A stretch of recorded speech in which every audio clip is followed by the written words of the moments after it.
My family recently watched a really neat series about space exploration. It was called From the Earth to the Moon. It's a special put together that was just talking about the early Apollo flights and how exciting it was at every stage that they got to, and they finally got to the moon and people landed on the moon and walked around and got to do investigations, and scientists were collecting things on the moon and analyzing them.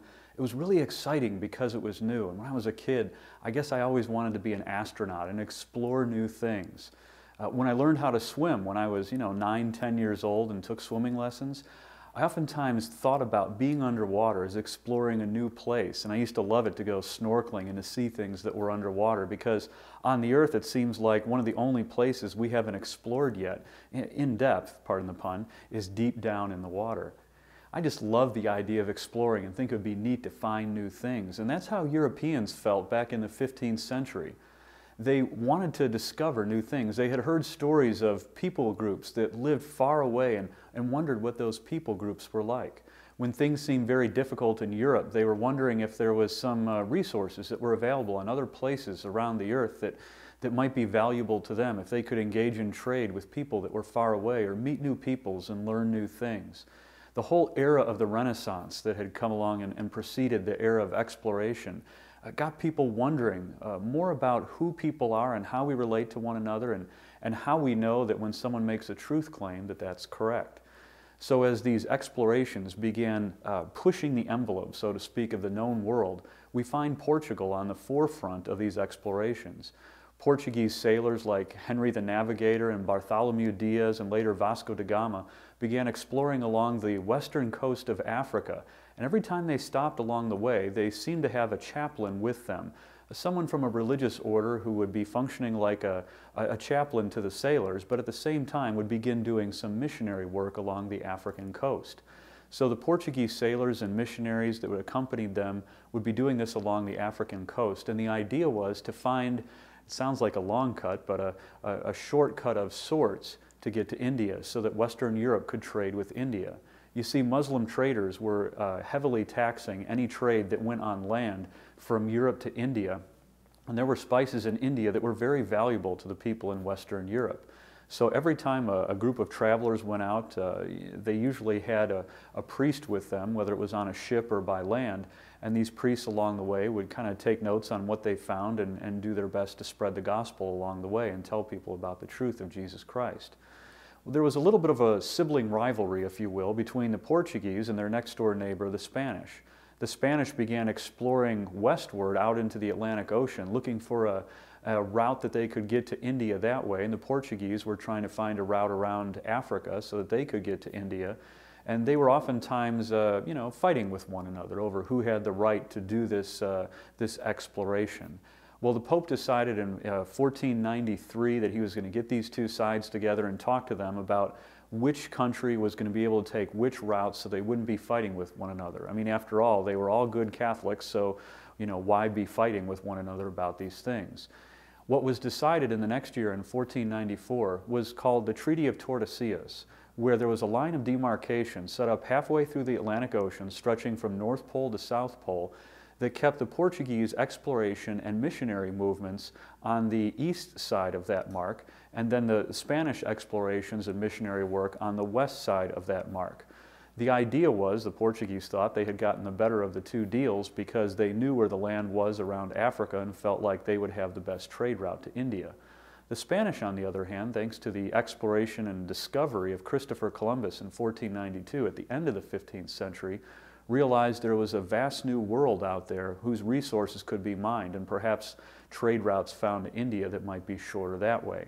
See, they didn't have the globe kind of set up the way that we do now. They were still guessing as far as how far it was to India, one way or the other, around the earth. They were just coming to grips with the idea that the earth was round and not flat in the first place. As missionaries went with the Portuguese sailors around Africa, and the missionaries also accompanied the Spaniards in the New World, they encountered some very difficult scenarios. I mean, imagine this. Let's say you're on a Spanish ship and you're there with Hernan Cortez. You're going into the the Gulf of Mexico, and you're going over to Mexico itself, and you're interacting with those people. And all of a sudden the sailors who are there on the ship with you begin really just pillaging the country. They take the resources that they want. They kill the people who are in the way. Through deception, they look like they want to be friends with the Aztecs who live there, but instead they kill their leader and they take over as authorities in Mexico. Imagine then if you step into Mexico on the wake of all that violence, where thousands were killed and the gold and other resources were carried off and brought back to Spain. How would you do ministry in that environment? I mean, what if you were the one who was supposed to be a missionary to Mexico in that particular situation? Or in Central or South America, when Pizarro did basically the same thing to the Inca peoples who were there. It's kind of an amazing ministry to think about. You have the language barrier that must be overcome, and so some of the missionaries, which by the way were divided up between the Franciscans, the Augustinians, and the Dominican religious orders, all three orders sent and had success in various degrees in the New World. But these missionaries, they would try to translate the Bible into the indigenous languages. Or sometimes they just drew pictures, kind of like the old flannel graphs, you know, where in a children's ministry you're showing pictures every minute or so of what you say to kind of focus the people on what you're talking about. They had picture books where they were talking about the gospel and sharing the stories of the Bible and of the Christian church to the indigenous people in Mexico. But as they did this, they needed to overcome the language. They needed to think about what words to use when they were translating the Bible into that language. Oftentimes the leaders or those who were willing to be involved in a Dominican school, for example, were brought into a Dominican school and trained in all the arts and sciences and receiving a similar education as you would find in Europe, but kind of focused on the indigenous peoples in Mexico.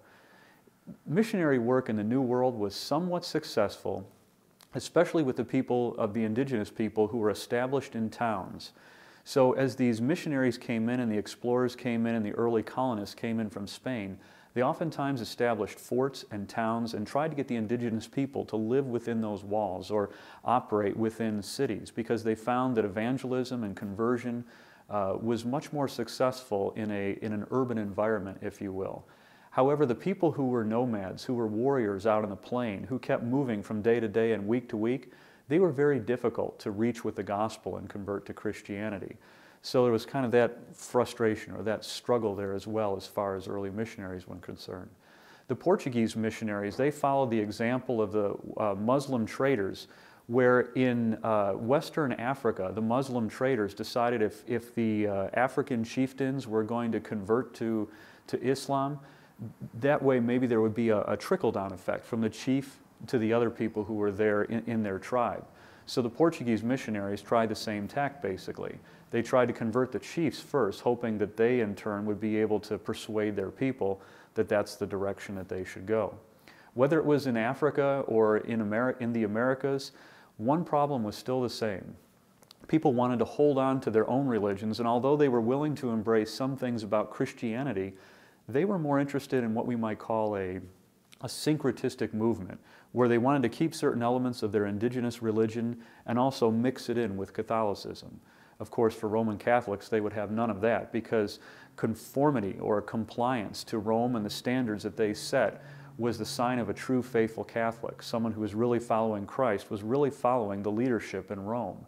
When these local people wanted to maintain some elements of their pre-Columbian traditions and religions, whether it be rites or artwork that was on the walls or something, they kept these things, and it really bothered the Catholic missionaries. As a matter of fact, there are some stories in the New World, in the southern United States, what are the southern United States today, they find where Franciscans and Dominicans and Augustinian orders would build Catholic churches, but first they would tear down the temples of the pre-Columbian peoples, and then they would take the rubble from the temples and actually use those stones to build up the churches.